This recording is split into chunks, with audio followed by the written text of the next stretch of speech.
The truck is 3 hours late. You know what that means. Everyone in this warehouse knows what that means.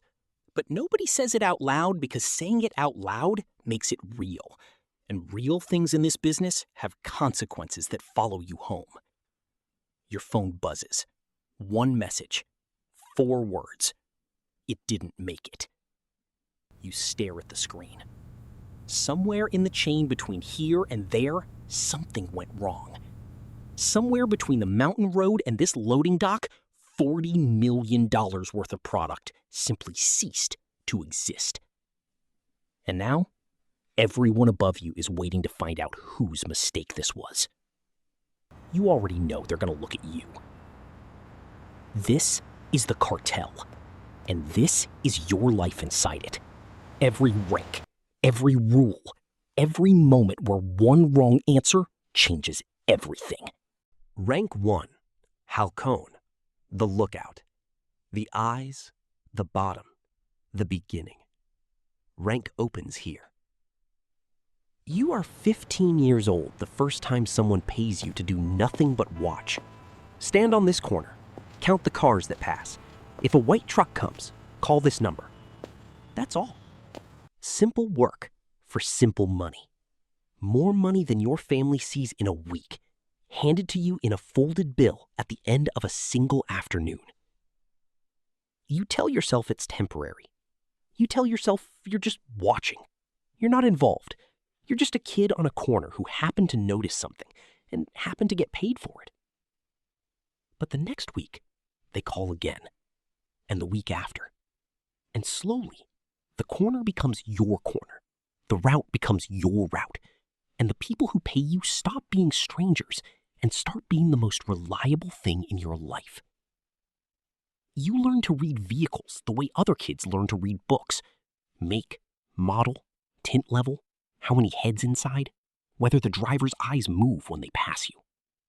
You develop a memory for faces that will serve you the rest of your life and haunt you just as long. Nobody tells you what happens to the information you pass along. You learn not to ask. Not asking is the first real skill this life teaches you, and the one that keeps you alive longest. Rank 2, the mule. You carry the weight, literally.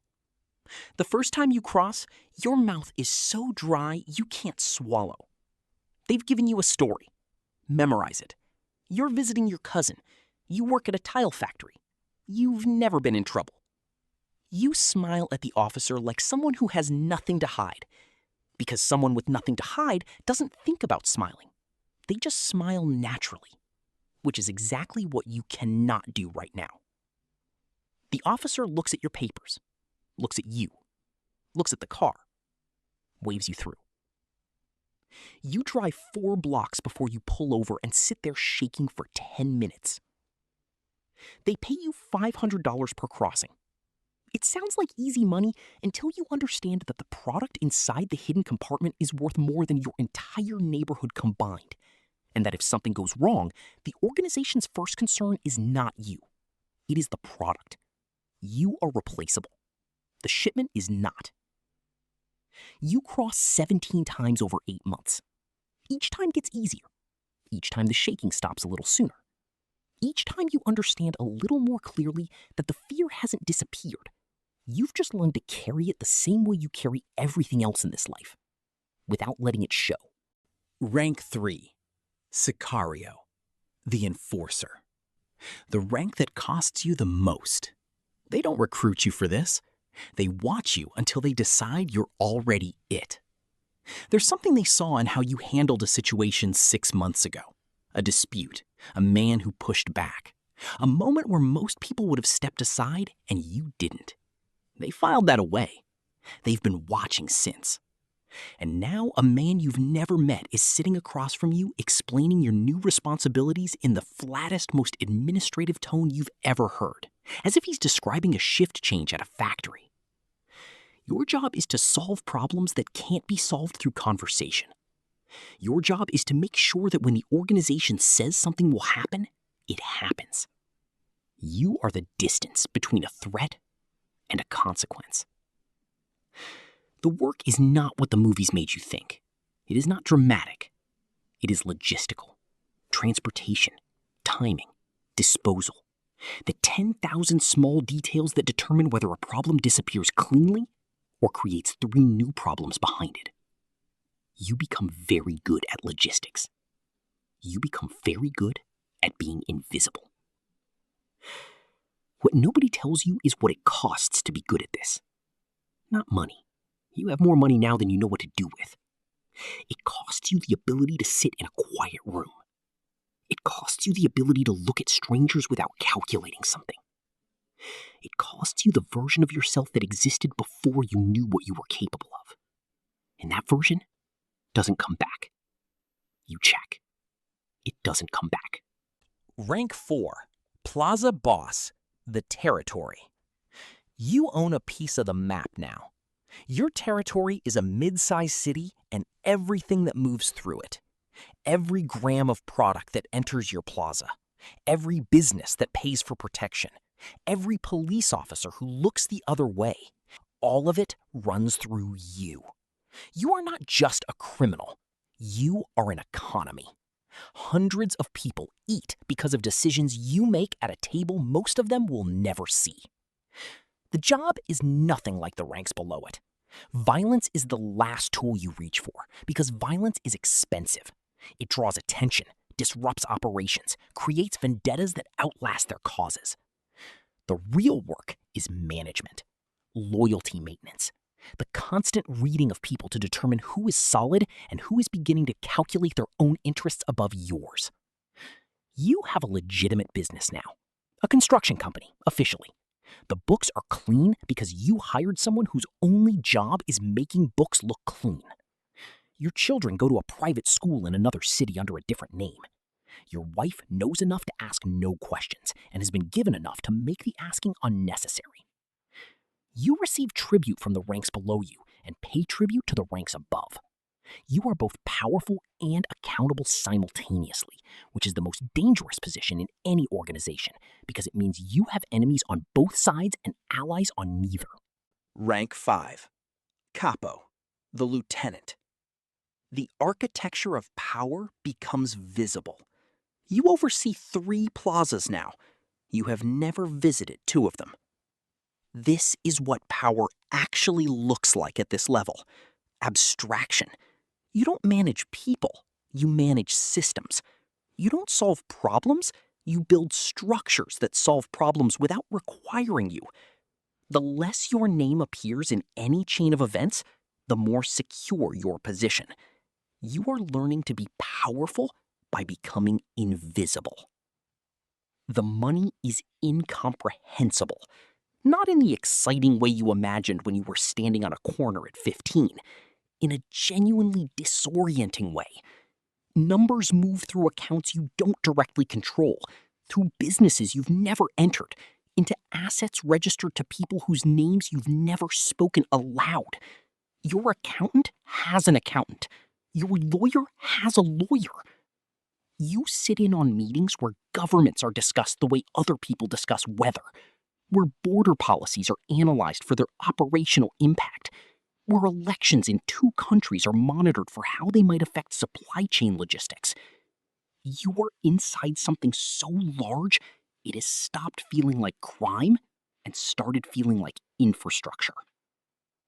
At night, in a house that is very secure and very comfortable and completely isolated, you think about the corner sometimes, the white truck, the folded bill. You think about how certain you were, standing there at 15, that you were just watching, that you weren't really involved, that it was temporary. Rank 6, El Senor, the boss. At the top, everything is cold. You give orders you never hear carried out. This is the architecture of complete insulation.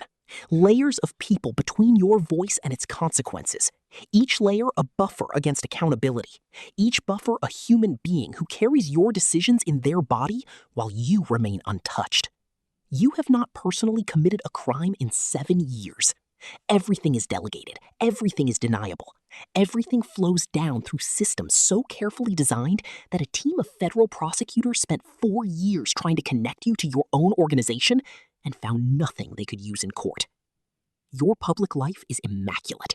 Business interests in 4 countries, philanthropic foundations, a reputation in certain circles as a pragmatic entrepreneur who built something from nothing. Journalists who investigate you tend to encounter difficulties. Not violence, difficulties, legal problems, source problems, the kinds of complications that make a story disappear without anyone needing to do anything dramatic. The people who work for you fear you without having met you. This is the most efficient kind of authority. It requires no maintenance, no performance, no demonstration. It simply exists, built from years of accumulated decisions that traveled down through the organization and arrived at the people below as fact rather than threat. You are 61 years old. You have survived 4 assassination attempts, 2 government investigations, 1 civil war within your own organization, and 30 years of a business that ends most of its participants before 50. You have outlasted everyone who was above you when you started. Most of the people who were beside you are gone. You are still here, in a room that very few people have ever seen, making decisions that very few people will ever trace back to you. You are not happy. You stopped checking for that a long time ago. But you are here, and in this life, here is everything. The mirror moment. What it all actually adds up to. There's a photograph the government has of you. It was taken from a distance, with a long lens, grainy, the kind of image that could be anyone. You are standing outside a building in a city you no longer visit, and you are young. Not 15, but close, early 20s. And you are laughing at something someone said, head back, completely unguarded. The laugh of someone who doesn't yet know that being unguarded is a liability. That photograph sits in a file somewhere, evidence of a younger version of you that investigators keep hoping will lead them to the current one. It never does. The person in that photograph and the person reading this file are connected by a thread so long and so tangled that even you, following it backward, sometimes lose the line. You think about the Halcón sometimes. Some kid standing on a corner right now in a city you control, counting cars, pocketing a folded bill, telling himself it's temporary. You were that kid. You know exactly what he's thinking. You know exactly where the path he's on leads. Every turn, every cost, everything it will ask him to leave behind. You could warn him. You have the reach. One word down through the right channels, and that kid goes home and stays home and becomes something else entirely. But you don't, because you need the Halcóns, because the organization needs the Halcóns, because the machine you built requires fuel, and the fuel is people exactly like the one you used to be, hungry enough to start, proud enough to stay, and too far in by the time they understand the full cost of the exit. The truck arrives at the warehouse, a different truck, a different shipment, a problem solved somewhere down the chain without requiring your attention. You get the message. 2 words this time. It's here. You set the phone down. You look out the window at a city that doesn't know your name. And you wait for the next problem.